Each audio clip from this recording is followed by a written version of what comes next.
Okay, across the street from me right now is a building that absolutely changed my life. It is the Punch and Judy office building. Now, this was the Punch and Judy Theater that opened in the 20s, and it was a classic movie house. It only sat like a little less than 600 people in here. But I remember seeing, I think, The Land Before Time in the 70s I saw here. And it was just a neighborhood. This is Grosse Pointe, by the way, a very nice neighborhood. And this is not the neighborhood I grew up in, just so you know. My neighborhood is a few miles from here. But the first time I saw the Rocky Horror Picture Show was in this building. They started showing it on midnight. It was 1978 or 77. 78, I think, that they started showing it here. And my brother took me to see it here, and I fell in love with it. The movie, the camaraderie, just the event of seeing it with all the fun people and just sort of letting loose in the dark and throwing things and yelling and singing and dancing. And it was just a life-changing experience for me.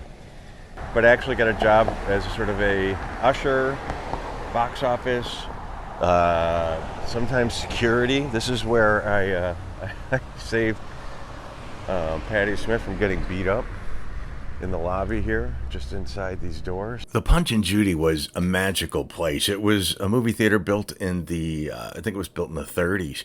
And by the time I started going there, they had concerts. They had Devo, the Ramones, I mean, really talking heads.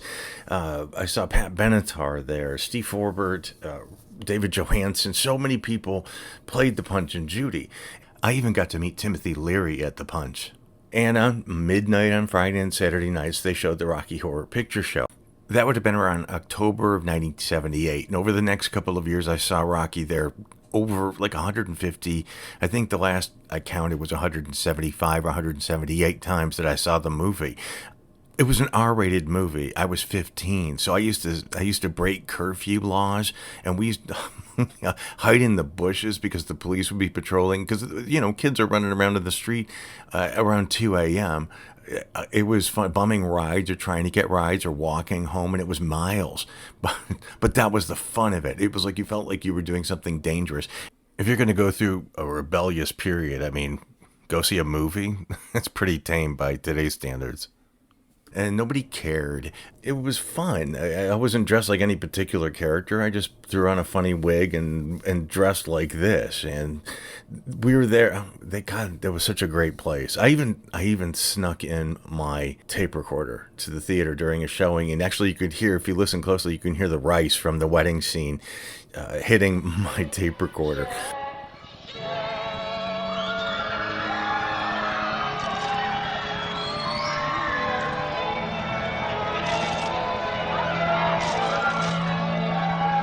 The Punch and Judy was a magical place. It was the home of Michigan's only smoking loge. You could actually smoke in the balcony, these big plush seats.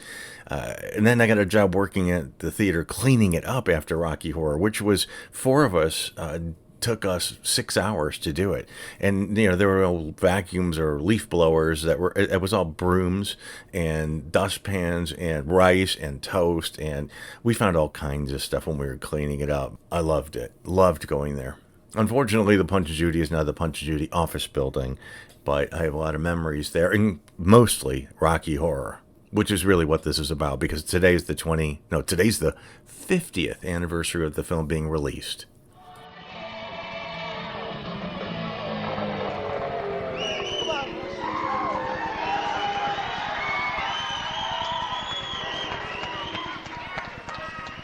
50 years ago this week, the Rocky Horror Picture Show was released in Los Angeles.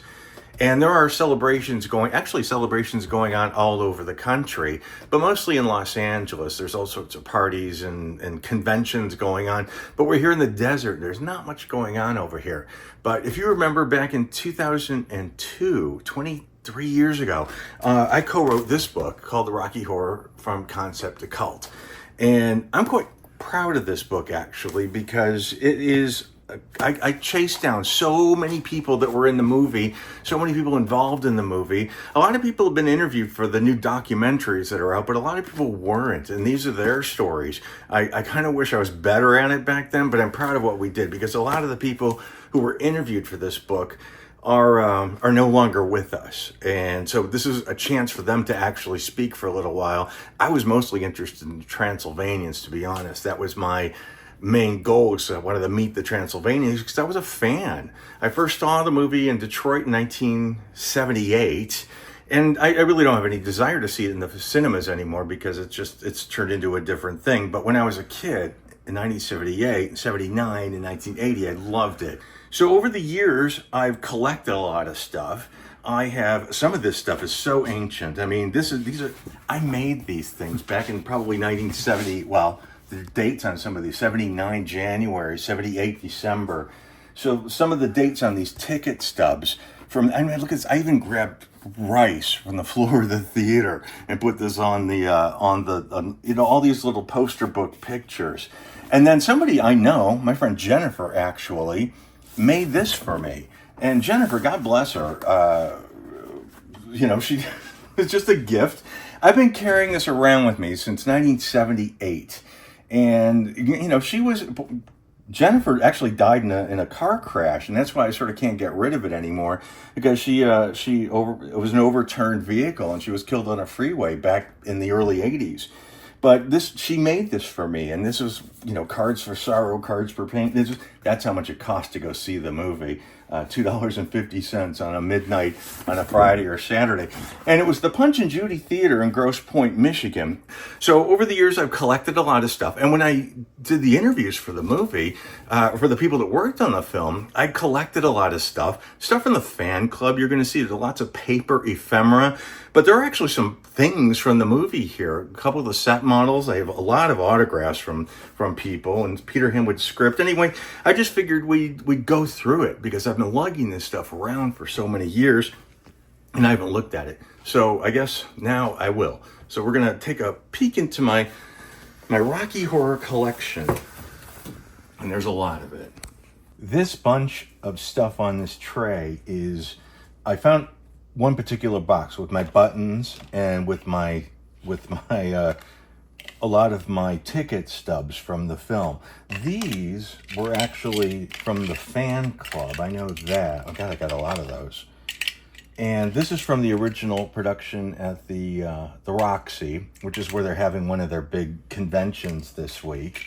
And a lot of these were from a duo called Alma and Betty, who were the first people to actually start selling Rocky Horror buttons back in the day. They actually toured around to different theaters that were showing Rocky and were selling these buttons. They were really nice ladies, but all of these, December 78. I think the first time I saw it was probably October of 78. I think it was the first time my brother took me there. I heard about it on TV, and I asked my brother to take me, and he did. And that was it for me. April 79. So that's how I was just excited. Here's October of 78. I saw it then. Now this was at the Pantages Theater in Los Angeles. When I moved there in 1994 to do the Graveline tour, they were doing a 20th anniversary at the Pantages with Richard O'Brien and Patricia Quinn and Barry Bostwick were there. And it was amazing to be there. I sent notes backstage asking if they wanted to take a tour while they were in LA. And when I got to know Patricia Quinn, she remembered getting that invitation, but she never took me up on it, unfortunately. But them being there that night, I have a lot of stuff from that night, actually. I always buy stuff. I bought ephemera. I bought junk, and I saved it, and I'm glad I did. God, I got a lot of this stuff, actually. I'm sort of surprised by that. And so that's from that night. And there are a couple of this is going to be all over the place. Some of these are newspaper articles from the 70s. Some of these are props from the film. Some of these are actually dioramas. These are things that Brian Thompson, the set designer, production designer for the Rocky Horror Picture Show, he made these, and they built the sets made off of these models. In fact, here's one now. I'll get into it. You'll see a better look of it in just a moment. But this is the actual church diorama that the set was built from, that Brian Thompson built. And so there's no rhyme or reason to this. This is the 20th anniversary. There's Barry Bostwick. This was the Pantages Theater. There's Richard. They had one of those, which was kind of cool. So here's Pat at the Pantages Theater singing science fiction double feature as the usherette. And as she did in 1973 when the film first, when the stage show opened up. And so she actually, nobody in America knew that, because America knows the movie, and it's Britain where the show is so famous. But it was pretty cool in retrospect to see these things, to see her performing that. But she performed it originally at the Royal Court. Here's my matches from the Royal Court. When my book came out in 2002, I was actually a bartender at the Royal Court Theater. We were able to have the launch party for this book at the Royal Court. Here's the announcement for it, and Royal Court in Conversation, and the back of it, Rocky Horror, May 30th, 2002. So it was kind of cool that I was working there at the time this book came out, because this is where it began. I was working in the basement in the restaurant, and the show premiered at the theater upstairs. It was really wonderful to have been there. It's probably the only reason I stayed there, because I didn't get paid anything to stay there.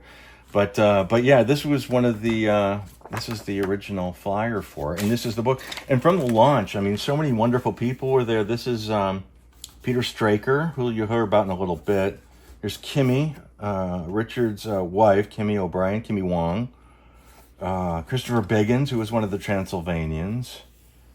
Yasmin Pettigrew, who was a costumer. There's David Evans, he was my co-writer. There's Barry Bostwick. He wasn't there, but I had them sign this later. Perry Bedden was there, who was one of the Transylvanians. There he is. Sadie, of course. You've heard me talk about Sadie incessantly, I'm sure. We'll talk a little bit about her as well. But this was a magical night, and to be able to do it in the theater where it was actually conceived, where it started from. And these are all my silly ticket stubs, my fan club membership, golf ball. I mean, what is that? Sometimes I'll see stuff on eBay and I'll buy it.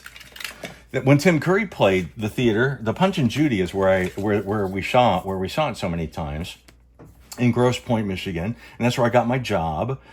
And Tim Curry actually did a show there. He did a concert and we saw him in concert, and it was great. It was just wild. It was a magical time. It really was, this silly little time back in Michigan that these wonderful things were happening. Here's a magnet. But the lips are of Lorelei Shark. Lorelei Shark was the model, and I interviewed her, which if you poke around my website, you'll see, you can hear Lorelei talk about her being the model for this. What a lot of people might not know is that this is one of the original posters for the Rocky Horror Picture Show. When the film was released in September of 1975, it was on the heels of the success of the movie Jaws. So it was sort of a nod to Jaws, and also the beginning of the film when Pat Quinn's lips are used to sing science fiction double feature. Lorelei Shark modeled, and this was the poster, sort of a tribute to Jaws, calling the Rocky Horror Picture Show a different set of Jaws. Now, this is funny. This is really nerdy. The cologne, Eau de Cologne 4711. This is, if you remember, Tim Curry, Frankenfurter, has a tattoo on his thigh that says 4711. And it was something silly that they put on him, because this is sort of a cologne that they say, they called negatively, said the blue hairs. The old ladies used to make this, and used to wear this. It was certain smell that it had that was reminiscent of these, of sort of the old blue hair crowd is what they called it. And Frank and Magenta and Riff Raff in Columbia, they were from a different planet, so they didn't understand, if you want to get, kind of technical about it, they were Transylvanians. They were from a different planet. They didn't know what America was like. So when you saw the the table where they were having dinners, like 20 forks, 20 knives, and all these, the settings were all over the place. Brian Thompson, when he designed the set, he made a point that the aliens wouldn't know what America's like, so they sort of designed the set the way they think Americans would design it. So 4711 was sort of funny that they came up with that. I used to dress up. I used to go to see the Rocky Horror Picture Show, and I dressed up. There was no rhyme or reason to it. It wasn't like something that was, I gotta wear this, I gotta be magenta, I gotta wear this certain thing, I gotta wear fishnets. I was never interested in any of that business. I was a Transylvanian. I just liked dressing up. I didn't dress like anybody in particular. I just liked putting on funny clothes and a funny wig and funny glasses, and we did the time warp, and it was really, really fun. And these were some glasses that I found, which remind me actually a lot of Fran Fullenwider, who was one of the Transylvanians. Her glasses were very similar to this. One of the reasons I started this video is because I wanted to give the Transylvanians a little bit of a history, what we know about them, the ones I interviewed and the ones I didn't get an opportunity to because they had passed on or they were elderly and couldn't speak. And one of those people was Fran Fullenwider. I first saw Fran in a movie called The Mutations back in 1973, I think it was, or 72, or maybe even older than that. But I saw it when it was being screened at my sister's dormitory at Western State in Michigan. And The Mutations really freaked me out. And this is a photograph of it. I've always been a fan of what they call special people, unusual people. Now, Fran worked as a model. She actually worked at the Ugly Agency, and I spoke to one of the people. The woman's name is Jill Searle, and she said she looked after Fran for many years. Fran swore that her name, Fran Fullenwider, was real. In 1972, Fran came to the Ugly Agency in hopes of getting a secretarial position.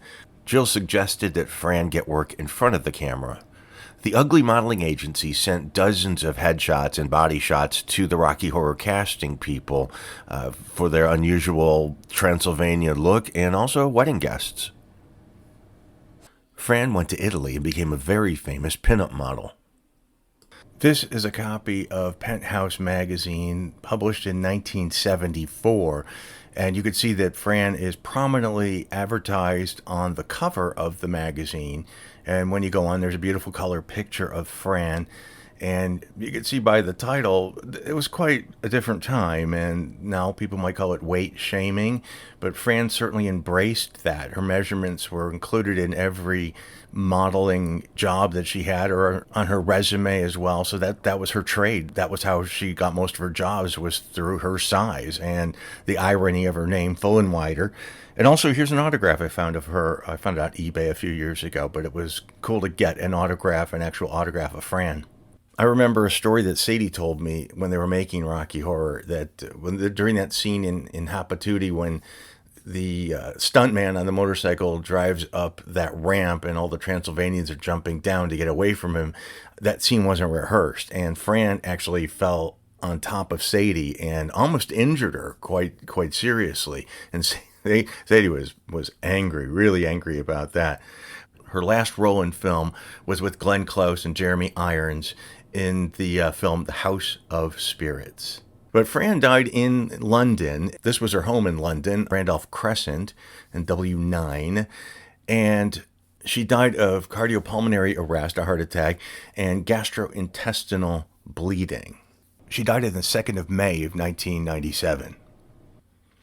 My friend Marcus Heslop has written a book about Fran that's coming out. It's called Frantastic, Fran Fullenwider Plus-Sized Pioneer, and the book is set to be published November of 2025 by Chinbeard Books in association with Oak Tree Books. So I look forward to that, and I look forward to hearing more about Fran's life. Fran was cremated in London, and the location of her cremains is unknown, and there was a memorial for her in Fort Worth, Texas. There will be more detail in Marcus's book, but this is where Fran lived at the time, and this is the hospital where Fran died.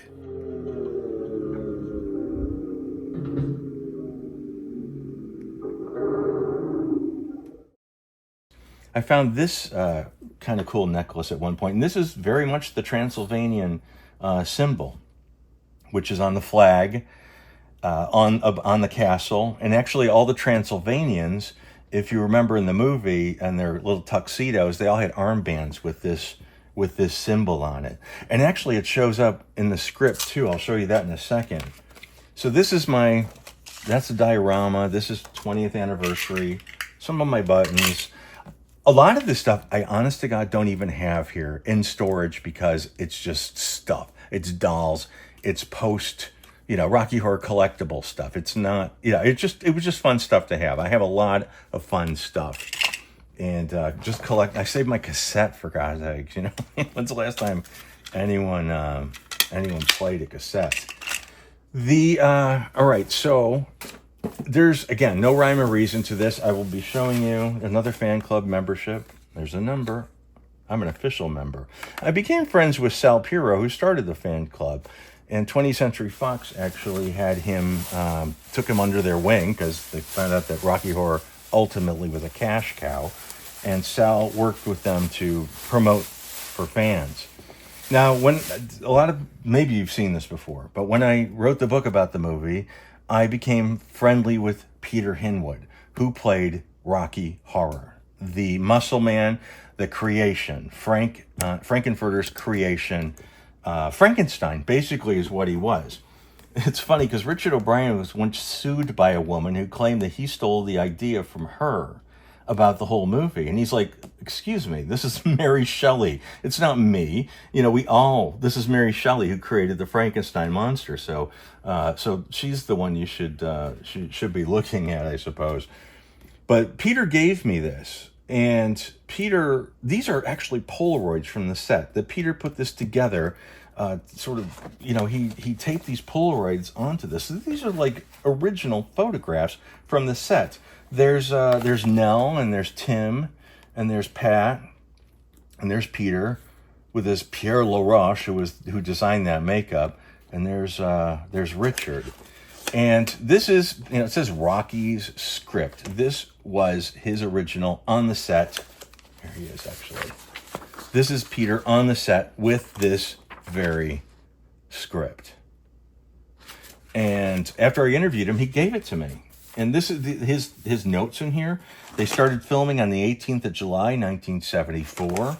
And he talks about the certain pages that are relevant to what he does. It shows how the movie was originally supposed to start as a black and white science fiction, all these little clips from certain movies, Worlds Collide, and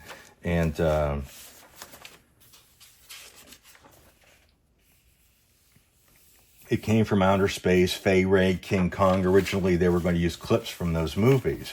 But this is, the original script with all the updates. And look, this is what I wanted to show you. This is in the script. I'm not quite sure how this is going to happen, but there are a couple of these in here. So I imagine they were supposed to be little programs that they were going to give the Transylvanians to hold or something like that. Ended up not being used for the shoot, but these are still in Peter's script. But the updates are in different colors. When they do little updates of the script, that they decide, you can see how there's blue pages in here. They decide to update things. There's yellow pages in there. Those are rewrites. And here are Peter's notes. And he has Frank lands on the table. He surveys Rocky with excitement. With a lunge at the muscle man, he cries out. Rocky falls off the table. Rocky runs onto to the spiral staircase. So he's singing the Sword of Damocles, and you can see how his notes look left, look right at the song. And Peter, when he was singing in the movie, actually wasn't singing. Peter Hin was lip syncing to another guy by the name of Trevor White. When we interviewed Richard Hartley, who did all the music for it, Richard Hartley told me who some of the background singers were on the recording and who actually sang for Peter Hinwood. And that was a man by the name of Trevor White. And I happened to find Trevor White while I was writing this book. The deadline was, I don't know, we'll just say, in January of 2002. And like January 2nd, Trevor White called me, and actually I was changing a beer tap at the Royal Court Theater when he called me, because I'm Trevor White. I'm the guy you want to talk to. So it was wonderful to be able to sort of solve that mystery, although Richard Hartley solved it already, but it was neat to get his version of things. Trevor was in an Australian cast of Jesus Christ Superstar, and he met Jim Sharman. And Jim Sharman introduced Trevor to Richard Hartley, the music director of the Rocky Horror Show and the Rocky Horror Picture Show. When they were voice casting, they had auditions for someone to sing the voice of Rocky the Monster, Rocky Horror. And they hired Trevor, who also toured with the Kinks at one point, by the way. So Trevor went to Elstree Studios, they set up a microphone, and he sang along with the music track, and he watched a black and white film of Peter Hinwood. So on the set, Peter Hinwood was lip-syncing to another singer when he was singing Sword of Damocles. Then Trevor White had to come to the studio and in front of a microphone lip-sync to Peter Hinwood's mouth, who was lip-syncing to another voice. Lastly, more interesting, when Rocky was carrying Frank up to the RKO Tower, Trevor was asked to record the breathing, the panting, and the Tarzan yells. That was just thrown in for fun.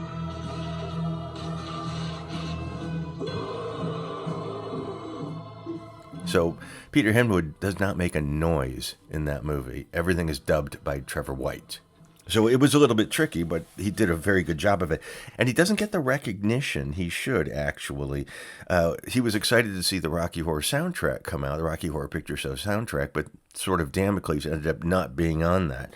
And then for the 25th anniversary of the film, an anniversary CD was released featuring previously unreleased music, and Sword of Damocles was on it. And Trevor thought, well, no one asked me, and that's the way it stands. So at that point, 20-some years ago, Trevor got nothing, big surprise. Most of these people didn't get anything from the film. Of course, no one knew what was going to happen, and isn't that just the story?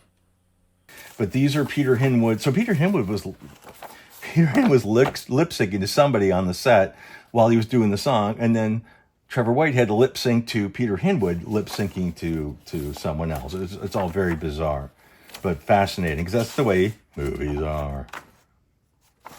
And then this is kind of fun. In the back of Peter's script, it has different phone numbers, and let's see. John Goldstone was the production manager. I know that, and Bianca and Mick. That's Mick Jagger and Bianca Jagger. There's a couple of other people I think I know on this list, but I can't remember off the top of my head. So Peter, after I interviewed him, I asked him if he still kept his shorts, and he said, no, I didn't keep my shorts, but I think I have some pictures. And then he sent me a note, and I'll find that note. This is the note. 99 is when I interviewed him in February. Dear Scott, for what it's worth, here is my script as promised for your Rocky memorabilia collection. Best wishes, Peter Hinwood. And Peter, it's really kind of cool because Peter's out there doing the autograph shows now. So he was not interested in doing that when I met him, but it's neat that he sort of embraced that. I like that. This is a 1985. So this is the 10-year anniversary party that they had in New York. That's Peter. Perry Bedden gave this to me. And this was originally made by Sue Blaine, the costumer. This is a piece of original art that Sue Blaine made for Perry. It was a card that he sent her, and he said, just a little something to remember me by. Sue Blaine's first night card at the Comedy Theater, 1980, when Perry was doing, I think he was doing Riff Raff at that point, and Sue Blaine gave this to him, and Peter gave it to me. Perry gave that to me. Hey, Perry. Now, these are original call sheets for Sadie. These are the call sheets that they gave actors the day before the shoots, I think. So this was for November 29th of 1974, Friday. And it tells you who is supposed to be there, what they're actually going to be filming. This is the interior of the ballroom, what scene numbers they were, who is supposed to be there. All these characters have to be there, all the Transylvanians. The stand-ins for Barry, for Tim, for Susan, for Richard. These are all their stand-ins. And Rufus Collins was the dance consultant. David Taguri was the choreographer. He's the one that got everyone to do the time warp and the other stuff, the whatever happened to Saturday night stuff. And actually, when I first met Sadie, I think it was at David Taguri's funeral. Wow, look at that. So this is the interior of the laboratory. It tells you what time you're supposed to be there, all the props that they need on the set, makeup, blood required for Frank's hands. They need action vehicles, Harley Davidson for Meatloaf, ice required, special effects. So it's fascinating what they needed. Playback, the time warp, chorus sings "Sweet Transvestite." So this is what was given to the cast. And here's something that's really unusual.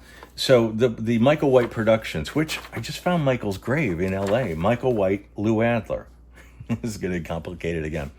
When the Rocky Horror show opened in London at the Royal Court Theatre, Michael White saw the show and offered to give them more money to make it a better show. And he gave them something like £2,000. So Michael White got stake in the show. And then when Britt Eklund, the actress, the model, saw it, and she told Lou Adler, her boyfriend, music producer from LA, to go and see it, he and Michael White created the Rocky Horror Picture Show. But this is still a Michael White production at this point. Lou Adler's not in it right now, not involved with it right now. So it's a Michael White production. But I just saw his grave. He's in L.A. It was like the wildest thing. I didn't even know.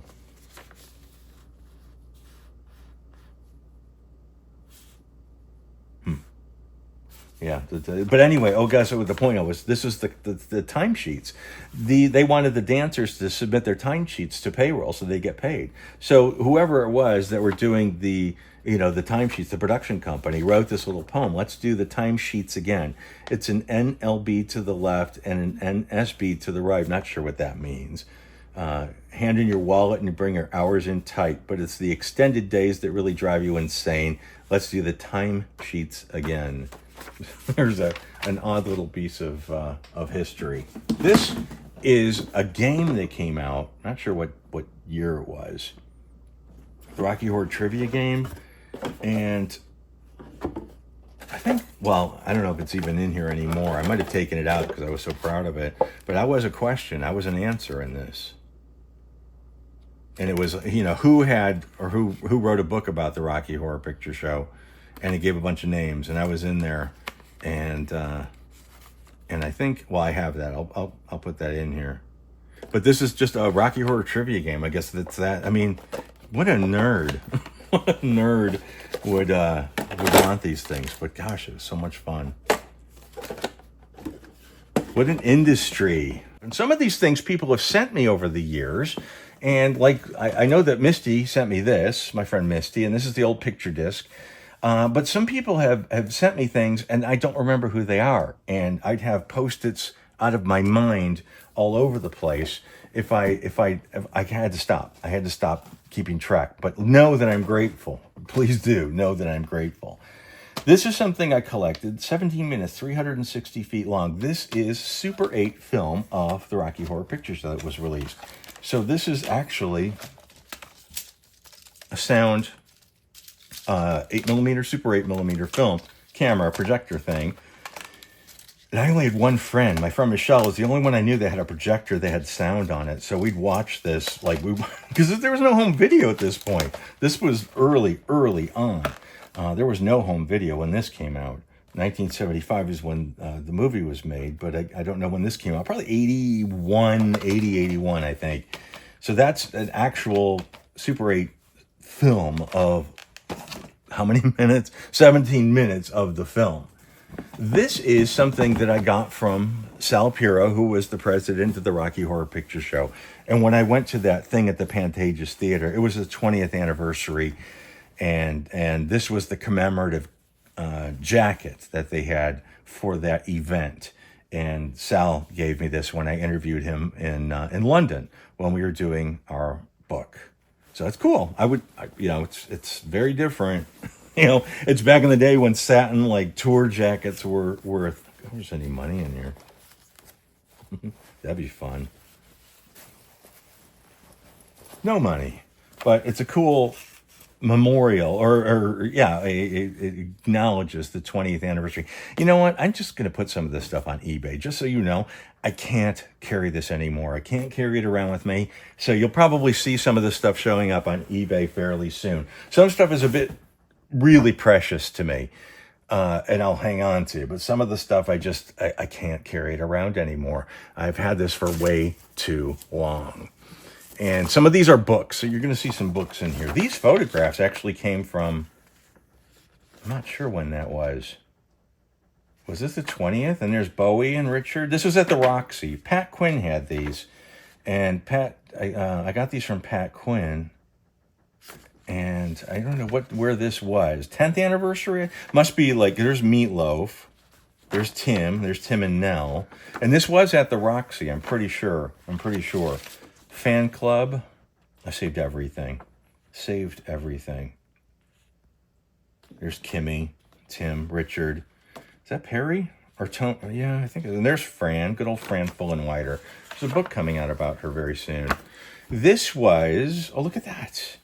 Talented Mr. Ripley, 1998. Pat Quinn was in this. We went to see her in Watford. Patricia Quinn, Magenta, was in this production of The Talented Mr. Ripley, and she was great. Emily Greenleaf, Aunt Dottie, Patricia Quinn. Sometimes, honey, you see names that you go, oh my gosh, they got famous. But good old Pat. She was so nice. She was very, very nice and very, very generous to what we did, to the book. Who's this? 40th anniversary party? Richard O'Brien's Rocky Horror Show. 40th anniversary. This would have been 2013. Stuff I printed up from websites back then when I was still doing my research. There was a website called Cosmos Factory. I think it's still around. Sadie. These are all my questions for Sadie. Costume fittings. Who choreographed the time warp? Did you ever sing? Ever on location at Oakley Court? Of course, I found out all of these things. She was cast through an agency called Ugly. Ugly was the name of the company. So many of the people in the movie were from the Ugly modeling agency, including Fran, Sadie, Hugh Cecil, who you'll see in a little bit. They were from Ugly. They sent them there. Stephen Calcutt. What are your thoughts on the project? Costume fittings. Who choreographed the time warp? Now, if you remember a video I did not that long ago, it was the 50th anniversary of the filming of the Time Warp. I got out my Sadie costume. I didn't bring it this time because I just couldn't have any more stuff in the house. But Sadie gave me her costume, and Sue Blaine actually sewed the buttons on her costume on her vest, on her waistcoat, for her little tuxedo that she wore when she did the Time Warp. But she was in Chitty Chitty Bang Bang. And I asked her for some of her thoughts about the people. Yeah, I met with her. Look at that. March 9th, 1998 is when I met Sadie for the first time. And gosh, we became close. She was such a great person. And she had great memories of the movie, of filming the movie. These I got from Larry Wiesel, who's a fan who now is like really big up in the whole 20th Century Fox thing. In fact, I think Larry's hosting a lot of those LA events this week, but these are just sheets of original photographs of the set. I wanted these because they were the Transylvanians. So if you scan those in at a really high definition rate, you can actually see these pretty well. Yeah, Rocky Horror 10th anniversary. This is my friend Jeff Marentate drew. That's a copy of what he drew. And these are copies of Sadie's call sheets, but I will I'll show you the original ones. What's that? Movies at Woodland? I don't know where this was. I saved everything. Everything. I don't know where Woodland. The South End. Oh, there was this was one of the articles. This was 1980, February, and they were, they were trying to talk about what a bunch of perverts, people that want to see this movie or sit this movie are, and we were just having fun. Now, my friend Marlene, who I'm still friends with, She took exception to a remark made by a CBS newscaster about the effects of the Rocky Horror Picture Show. She says it does not usurp teenage sexuality. And it's true. I mean, people made it into this whole pervy thing. It was just fun. The music is good, and it was just a lot of fun. Just a lot of fun. 1995. Celebrating 2 decades of Rocky Horror. What's this? Oh, I think this is when the movie first came out? No, I don't know what year this came out. Because the original release of that VHS, there was like $100. Limelight. This is 98. This was a publication in London. Celebration of the Rocky Horror Picture Show. Damien is this guy who recorded the Time Warp. He recorded a version of the Time Warp, and so you think you can do the Time Warp, eh? He treated Richard O'Brien pretty shitty when he was having the launch to his single. And Richard was there, and this Damien guy was kind of shitty to Richard. And Richard's like, I wrote the damn thing. But, that's typical. That is so typical. Idols, November 89. This is a British publication, I think. The cult. That was one of the things that made people, it kind of raised their hackles when people called it a cult. Oh, look at this. This is so funny. Rocky Horror Picture Show. I don't know what publication this is. The World Cult should... Isn't that funny? Here we go. The World Cult should have been inspired by this low-budget tale of manic alien transvestite scientists and Tim Curry as the cross-dressing nutbag Dr. Frankenfurter. Christopher Biggins. Okay, Christopher Biggins was one of the Transylvanians, and he's very well known in England as just being in everything. And Christopher was great. Biggins was terrific. And it's just funny that I'm seeing this now because there's Pat Butcher from EastEnders, and the Spice Girls were still a thing back then. Wow. Light Lunch. I loved that show, Light Lunch. Oh, this was the libel report. A lawyer had to go through our original, I can't even show this. I had to go through our original book and went through all the points they'd be considered libelous, and we had to take so much stuff out of it because it was people's accounts.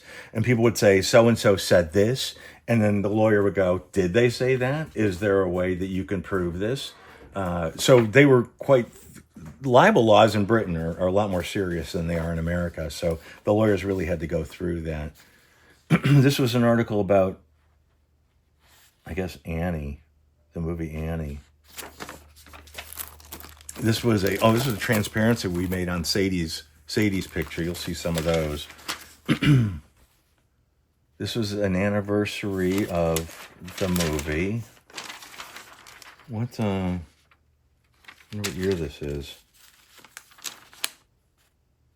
I wonder if it was like 25 years. So this 75. So this has been 2000. So I was living in England at the time, and by this time I had already met some of these people. And then like VH1 contacted me, and they want me to give them all their information they said, can I have your phone list of all the people you spoke to, because we want to do this VH1 thing. And I'm like, no, it took me a long time to find these. I mean, I put ads in newspapers to find people, and people, friends of people, and I tracked all these people down. And then VH1 says, oh, we'd like your phone list. And I said, well, pay me. They're like, oh no, we don't have a budget, which is so television. Let's see. I don't know what year this. Well, another. Oh, this is Don't Rent It, Be It. That was one of the video releases, I guess. 1990. See what I mean? There's just so much stuff here. And oh gosh, when we joined the fan club, we got these mailing these little magazines, the Transylvanian, 1978. And these were, look at that, I even did the crossword puzzle when I still had nice handwriting. Wow, there's Peter. And there's all the little Transylvanians.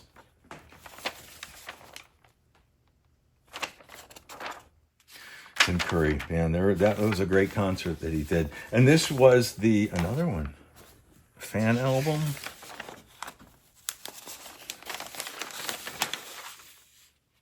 Interview with Frankenfurter by Dory Hartley. Dory was the Frankenfurter in she played Frankenfurter in New York, and they were there. This is from the theater I worked at, Punch and Judy. This home of Michigan's only smoking loge. An upstairs balcony with cloth plush seats and ashtrays. And I can't tell you how many fires we put out up there. More Cosmos stuff. In fact, The Cosmic Light, that was a book by Jim Whittaker, and I wish I would have met him, because he wrote one of the first books. He interviewed a few of the Transylvanians. He was a good historian. Trivia for Rocky. Oh, this is okay. I can show this. When the Rocky Horror Picture Show clock, the skeleton clock, that was a real clock. There was a real skeleton in a real clock. And Brian Thompson got that. I chased down the coffin clock at an antiques store in a prop rental place called Ken Paul in North London, NW3. And I reached out to the woman named Christine Fritsch, who was, I think, the manager of the shop. And I asked if I could come and see it. She's like, sure, come on and see this thing. So it was fabulous to go through it. That is a real skeleton that's inside that coffin. And inside the top of the lid of the coffin, there's this piece of paper. And it says the most bizarre, this is dated 1973, so this is even before Rocky Horror was even being filmed.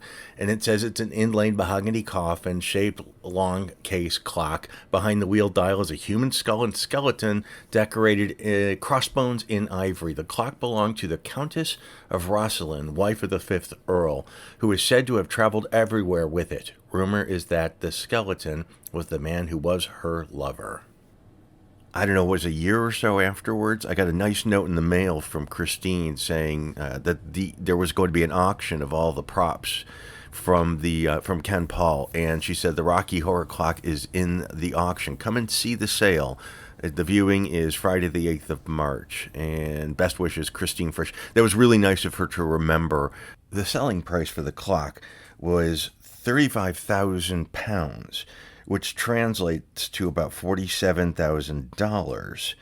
And in today's money, that's about $85,000. And since Sotheby's takes a 25% charge on top of that, the buyer's fee, there was another $21,000 added onto that. So ultimately, the buyer paid $101,000 for it. Gosh, I went to the library downtown Detroit to get articles about it. I was so obsessed with it. I was so obsessed. This was this is Glee, when Glee did it. Which I didn't mind. People got, Glee, they screwed it all up, and it's like, who cares? The music is fun. I enjoyed it because the music is fun, and it just, take from what you want, but it wasn't that big of a deal. And this was Sal's book. Sal Pirot, the president of the Rocky Horror Fan Club. This was his book. There's Oakley Court. Gosh, the first time I went there, that's where they filmed it. I almost cried when I saw that. But Sal, rest in peace. He was a good guy. Sal was a good guy. What's that? Oh, Sal. Oh, Sal. Oh, gosh. Okay, this is not related, but Sadie, the little Transylvanian, she, when the internet first started coming out, Sadie didn't understand it. And she kept hearing things about .com. And she said to me one day, she goes, who's .com? Everyone always talks about .com like it's Dorothy Com. And I said, I laughed really hard, and I said it was .com is an internet address. But she did send me that because it made her laugh after I told her about it. She was funny. She was a funny woman. And I do, again, thank the people who have sent me things over the years. And I may not acknowledge you because I don't remember. I know some of them are very recent. I know that some of them are a long time ago. And I appreciate everything I do, but I won't remember to be able to thank you individually, just so you know. But it's appreciated. It really is. This is my original movie novel, which was awesome because this was an amazing documentation. These were actually photographed stills from the show, from the movie, showing, just color. You could actually stop and look at it. Because back then, it was so loud in the theater. And people were just having fun and shouting stuff. But you couldn't hear anything at all. And I remember one time going to see the movie that was being shown when there was no audience. And I was like, oh my God, I could hear things. I could hear like birds. And when they were in the cemetery, I heard like a bird and wind. And it was like, you were never going to get that in the theater. So it was interesting to actually see it after a while. Look at that. Damn it, Janet. There they are outside the church. Outside the church. Inside the church. And there's Barry and Susan singing inside the church. And this is the inside of the church. I love that I could show you this. I'll show you much better in a little bit. But this is the church. I mean, Brian Thompson made this and gave this to Terry Ackland Snow, who was the production designer. And Terry built the set from this. It's just such an amazing thing to have in my possession. This is the Rocky Horror Picture Show book. James Harding. I've never met him either. But he was... Oh, look at there's Elsa. Oh, isn't that funny? Elsa Lanchester with her crazy updo. And that was her real hair. Although Pat Quinn, when she did it in the movie, it wasn't. But I'm announcing it this week that we're doing a fundraiser for Elsa Lanchester's gravestone. So it's just funny to actually see it here. There's Tim. Tim wouldn't respond to an interview for us. I don't think he liked my co-writer, David Evans. They knew each other. And I don't think they liked each other. And I think Tim kind of was like done with it. But there's Richard and Pat. Nell actually was another one. I sent the book to her in New York when she had that Nell's Club. Patty O'Hagan, I spent some time with him. He played the original Eddie at the Royal Court. And he gave me his card. He said, call me. And I called him several times and he never responded. So it would have been fun. But I did get to talk with him about it anyway. And it wasn't... There's Chris Malcolm. Chris Malcolm was the original Brad at the Royal Court Theater. A lot of people might know him from Absolutely Fabulous. He was Safi's father in Absolutely Fabulous. He was the original Brad in 1973. And when they made the movie in 1975, they asked Chris Malcolm to be Ralph Hapshot, who's the guy that gets married at the beginning of the movie. And Chris Malcolm hung up on him. There's Jonathan Adams, who was the narrator in the original movie, in the original play in 73, and played Dr. Scott in the film. And he was a nice guy. I got to interview him. He was neat. Rainer Burton, who played Rocky with his famous penis story that he tells in the book. It's a really famous story now. From a mishap on the stage with having to do with glitter.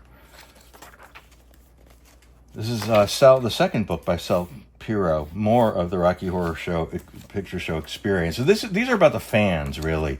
That's what this book is all about, is about the fans, celebrating the fans. I wish Sal Piro was here this week to be here for this, because he deserves to be here for this 50th anniversary celebration. He was so nice and so generous, and I wish he was here. And I'm glad his sister Lillian is there in L.A. to be there for this, to represent Bill Henkin.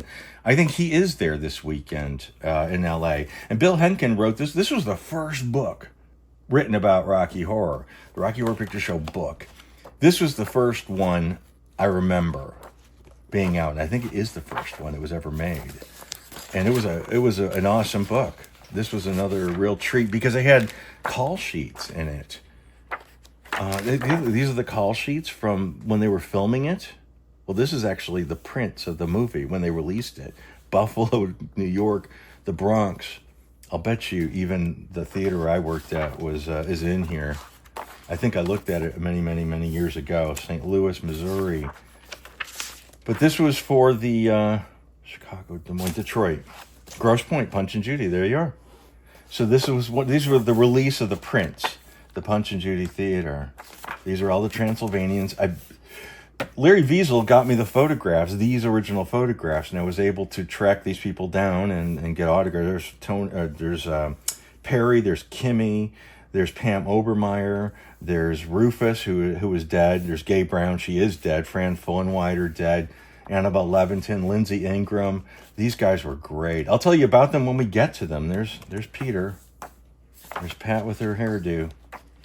Boy, it was a dream when these books came out. It really was. Because there was so little on this. So little available. And it was like being spoon-fed this stuff. Oh, see, when I was tracking down people, there's the number, that's equity. That's the actors union, actors equity. When I was calling up to get the names of these people, trying to find contact information for all of these people. Gosh, it was a joy to track down these people. So we interviewed Richard Hartley. We couldn't get Jim Sharman, John Goldstone. He was dead, I think. Lou Adler wouldn't talk to us because he's not, anyway. Sue Blaine did. I wish I would have been able to talk to more musicians. Peter Rob King, Ian Whitaker, we spoke to those guys. Ramon Gow, he was dead. Richard Pointing, we interviewed him. Wow. The Dead Transylvanians. And these are more matches from the Royal Court Theatre where I worked when the book came out. Matches are I understand why I don't carry those anymore, but here's some of the autographs I have. Peter, here's Sadie, to Sue. I think she was supposed to send that to someone and she lost the address. Imogen Clare. Imogen was the Transylvanian with the monocle, or with the opera glasses. Imogen was a hoot. She was hilarious. And I wish I could tell you some of the stories about her, but the best ones I can think of, she was just foul-mouthed and hilarious. And I had her sign these. Sadie, got a bunch of these signed by Sadie, actually. I was originally going to sell these so I could go back to England to visit her when I first moved back to America. She ended up coming to see me in L.A., but I never made it back there. This is Pat, okay, of course, Pat Quinn. Pat Quinn. These are more, Sadie signed this one. There she is. Stephen Calcutt, he's still around. There's Imogen, she was great. Hugh Cecil, nice guy. He had alopecia. And there's Perry. Kimmy's back there. Annabelle, Rufus. And then this is actually, I was selling this for a while, I probably still will, but I think this is the only photograph of the lips. Now, these lips on the poster are actually Lorelei Shark's lips. The lips in the movie are Patricia Quinn's lips. So Lorelei was the lip model, and Pat was the lips at the beginning of the movie who lip synced to a science fiction double feature. So it's in terrible condition, but it's legit. Signed by Pat and by Lorelei. I think I may be the only one ever signed by the both of them. I don't know. Lorelei is a pal. This is our original draft to the book. Rocky Horror Then and Now is what it was originally called. These interviews were so good. I wish I knew more than I did back then. I wish I knew more because I would ask such better questions. I'm glad for what we have. But I wish I'd done better. I really do. I'm proud of it, but I wish I'd done better. More articles. Jonathan King. That's a tough one because Jonathan King saw the Rocky Horror Show for the first time at the Royal Court and paid, I think, $2,000 or £1,000 rather to record the original soundtrack of the Rocky Horror Show. And I forget who it was that told me this, but that's like the only real money these people actually see from this original soundtrack that Jonathan King had recorded just in front of a microphone at SARM Studios in East London. And people made better money off of this than most others, but Jonathan King actually, we did interview. He was a really nice guy, but he was busted for underage, things with young boys. Unfortunately, that happened, but he was there, and that's historically for Rocky Horror. That was he was there, and he documented that first show, and it's there for history because of Jonathan King. So you can't cry foul in that regard. But there's a lot of other things. Let's see, 78, 79 Fan Club Denton. Oh, this was people that were selling stuff. just souvenirs.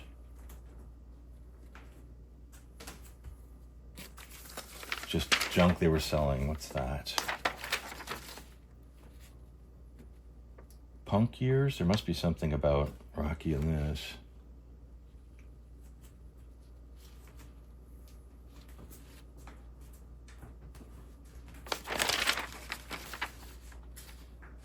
Yeah. This is the Oakley Court. That's where they filmed it. Oakley Court was a dilapidated mansion when they made that movie. It was used in the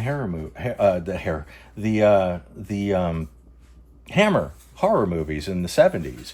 And Bray Studios was across the field.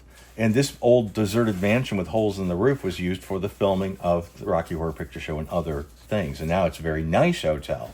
And they embrace Rocky fans. So if you go there and you say, I want to see the Rocky Horror stuff, they're happy to let you. But there are those griffins at the front of it. And Brian Thompson made these shields. They have little lightning bolts that showed in the movie. He was so smart. So many things he did that were... Oh, that's from Oakley Court, too. The Do Not Disturb. More fan club stuff. These are some of the... Ooh. Let's see. This is the picture disc. These were numbered. I remember that. 11417. A picture disc of The Time Warp. And Sweet Transvestite.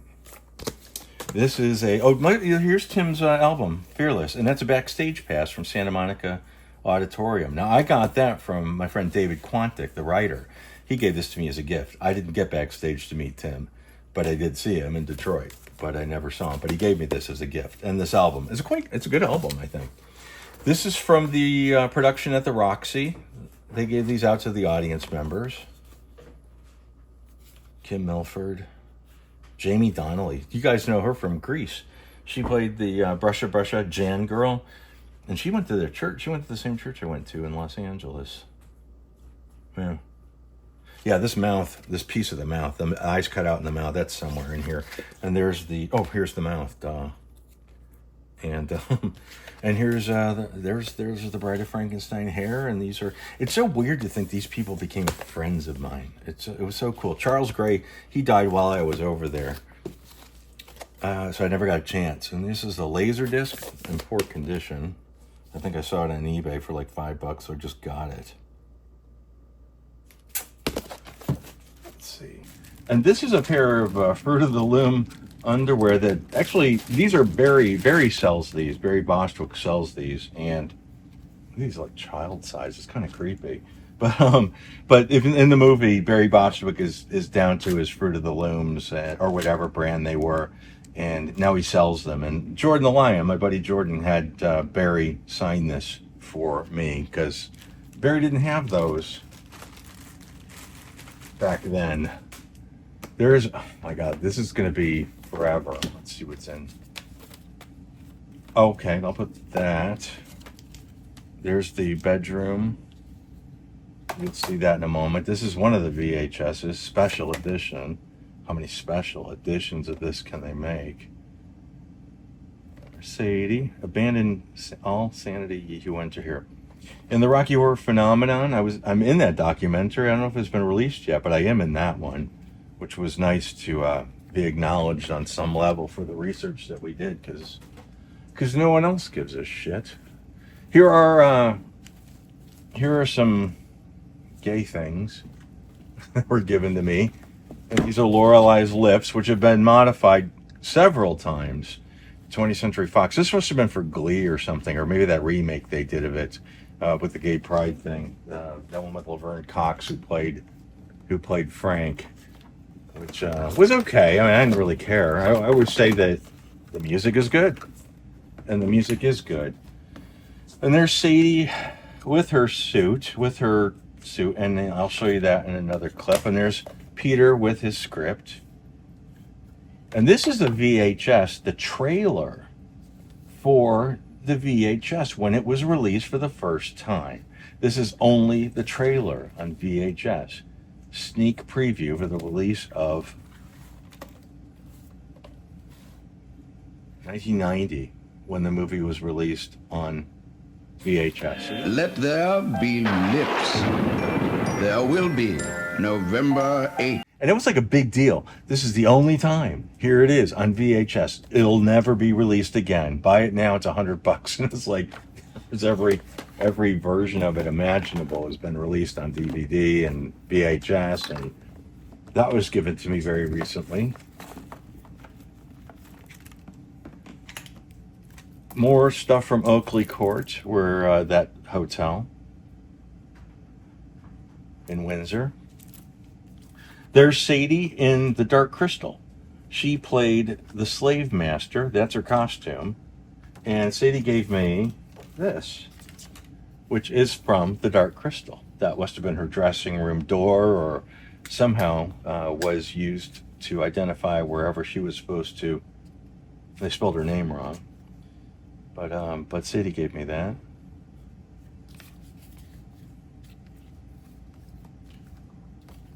I have so many of those. I already showed you one of these. This is an original photograph of Tim back in the day. Perry gave me that, actually. Perry Bedden, who was boyfriends with Brian Thompson, the production designer, who was also one of the Transylvanians, Perry was, and he gave me that as a gift. There is a Steve Reeves, or Charles Atlas, I Can Make You a Man, Dynamic Tension.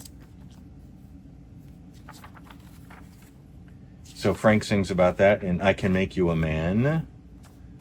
Another one of those 20th anniversary things. These are the trading cards. They did have trading cards. Trading cards. You know, and kids collect trading cards. You know, it's like these are not kid collectibles. Speaking of, there's a Rocky Horror condom. I don't know where that came from. I forget. Maybe, well, obviously one of the plays, one of the versions of the plays was they were giving out condoms. And, this is from, actually, when I interviewed Pat Quinn, that's from her house. That, when I interviewed her and I went to, I was there so many times. And one day I was washing my hands and that was in the wastebasket next to the sink. And I was like, I'll have that. So this is from Pat Quinn. This is back in the 90s. Another, let's see the time mark again. Another, wow, Bud Light Lips. Oh, here's another original Perry gave me. And another sticker that I got from somewhere. Hackney Empire. I saw the Rocky Horror Show. I should put that with my ticket stubs, actually. Put that over there. And a press release. Oh, Fay Ray, look at that. Fay Ray's at Hollywood Forever Cemetery, and I took my Rocky Horror soundtrack to it. So whatever happened to Fay Ray, there she is. And this is the original press book. What's that?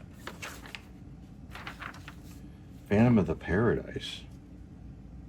He sold his soul to rock and roll. People often compare this movie to Rocky Horror for some reason, the rock opera sort of thing. People do talk about it being similar to Rocky. Starring Paul Williams. Here we are. And this is a single, The Time Warp, by the original London cast of the Rocky Horror Show. So Jonathan King, 1973, King of England. That was the name of his production company, of his label. And this is the original 45.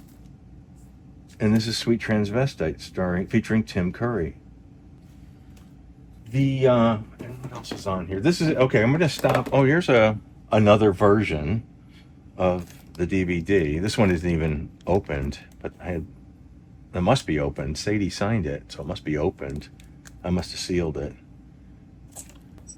This is my, the first time I met Pat Quinn, she was doing, my ex is a talk show host, Graham Norton. You guys probably know that, but Graham Norton is a very famous talk show host. He wasn't back when we were together. And at the beginning, he was hosting a show called The Jack Doherty Show. He was standing in for Jack Doherty to do, like standing in, like Johnny Carson. You stand in and host the show for a week. And Graham was hosting the show, and they didn't have any guests. And he asked me, who would you want to meet? And I said, Pat Quinn, without hesitation, because I've always wanted to meet Patricia Quinn, who played Magenta the maid. I was a huge fan of Rocky Horror, and I've always wanted to meet her. So we got her. Sit down. Thank you. Thank you. Oh, Lord. Mwah. That brought back memories. I bet it did. I bet it did. Yeah. I mean, do you mind always being associated I with Rocky love Horror? it. I love it. Because some of them don't. Like Tim Curry, I know, just tries to distance himself a bit, doesn't No, he? just recently. Oh, I see. That's Yes, a new thing. that's Trying to be a new bit thing. posh. Yes, because in the show, the usherette sings science fiction, but the lips sing it in the movie. But they're your lips. They're my lips. But it's Richard's voice. Who told you that? Richard O'Brien's voice. Yes. Who told that? That was my friend Scott, who knows everything about you in the world. I know, it's true. It was really disgusting of Richard O'Brien, because I was sang the song Science Fiction on the stage. Yes. And when it came to the movie, they couldn't have an usherette in the movie. They wanted some other idea. And they said, so I wouldn't be able to sing my song, and I could only play Magenta. And I said, then I'm not doing it. Ooh. I said, if I can't sing science fiction, I'm not interested. Magenta's only got 4 lines. You're not Patricia Quinn, that. You're Lady Stevens. But I am. It's misconstrued. You're a lady. I am a lady. A lady. And I have... And I got to meet Pat, and that's what kicked off this whole thing, was spending time with Pat and spending, being able to hang out with Pat. And she talked to me quite often. She let me interview her, and she hooked me up with Kimmy O'Brien, and ... Everything clicked after that. But this is one of Pat's cigarette butts. How tacky is that? Love it. So I was talking about the dioramas. Brian Thompson built these dioramas, and this is the Denton Church.